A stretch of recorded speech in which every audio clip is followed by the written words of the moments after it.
ça ne vient quand même pas réparer la vie de la personne assassinée, ça c'est bien vrai, mais ça correspond à un débat, ça a rapport à un débat tout à fait différent.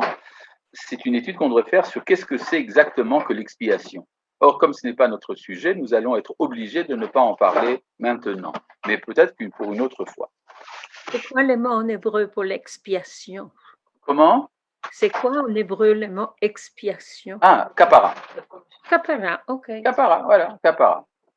C'est à la place. Parfois, on peut amener un korban, par exemple, ça peut être une vache. Donc, si vous voulez l'expiation, c'est comme une vache, kapara. Ok. Pour ceux qui connaissent les jeux de mots en hébreu. Bon, nous allons donc continuer le texte du Rav Kook, toujours quand il explique à son élève comment est-ce qu'il fait qu'est-ce qu'il fait dans la rédaction du Orot HaTeshuvah. Donc il dit Ulechaven imze levaer er simchat emetzot venoam ziv kodesh ze eno mefer yirah chalila.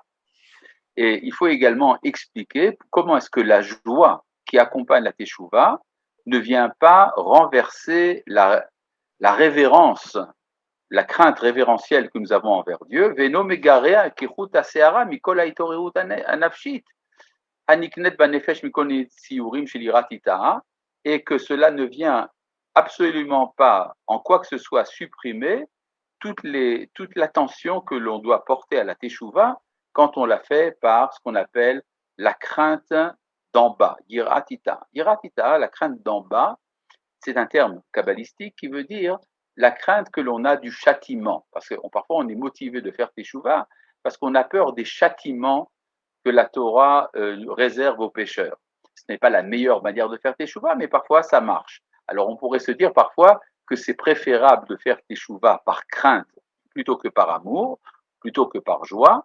Mais en vérité, le Rav Kook nous explique qu'il faut expliquer comment est-ce que la teshuva dans la joie est tout à fait équivalente du point de vue de ses résultats à la teshuva qui est faite par la crainte.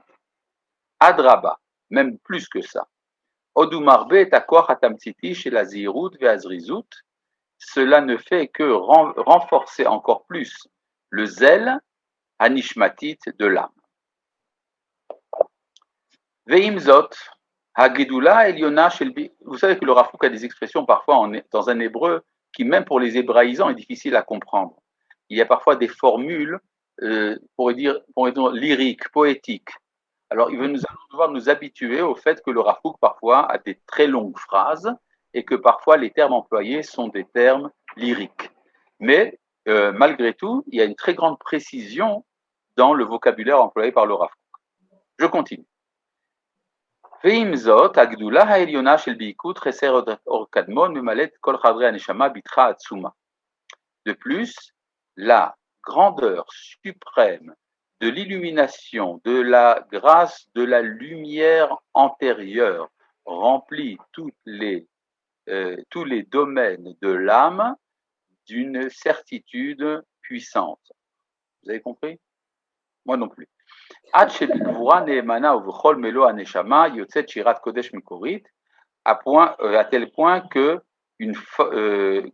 par une vigueur fidèle et qui remplit totalement l'âme, s'exprime un cantique originel, Haomer Be'adar Vechaim Meleim, qui peut dire de la manière suivante, et là il amène un verset de Tehillim, Asoleach lechol avonechi, celui qui pardonne à tous tes péchés, Arofé lechol tachaluaïchi, qui guérit toutes tes maladies, Hagoel mishahat chayaichi, qui libère de la fosse ta vie, Hame'aterechi chesed v'rachamim, qui te couronne de grâce et de miséricorde, Amasbia batov aidier, qui te rassasie de bien et d'ornement, Titradesh kanesher ne'uraichi, tu renouvelles comme l'aigle ta jeunesse. Bon.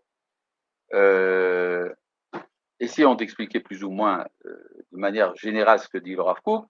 C'est que quand la teshuva est une teshuva authentique et qu'elle est accompagnée donc de la joie de la teshuva, elle permet à la neshama, à l'âme de l'homme, de s'exprimer par un cantique de gratitude envers l'Éternel.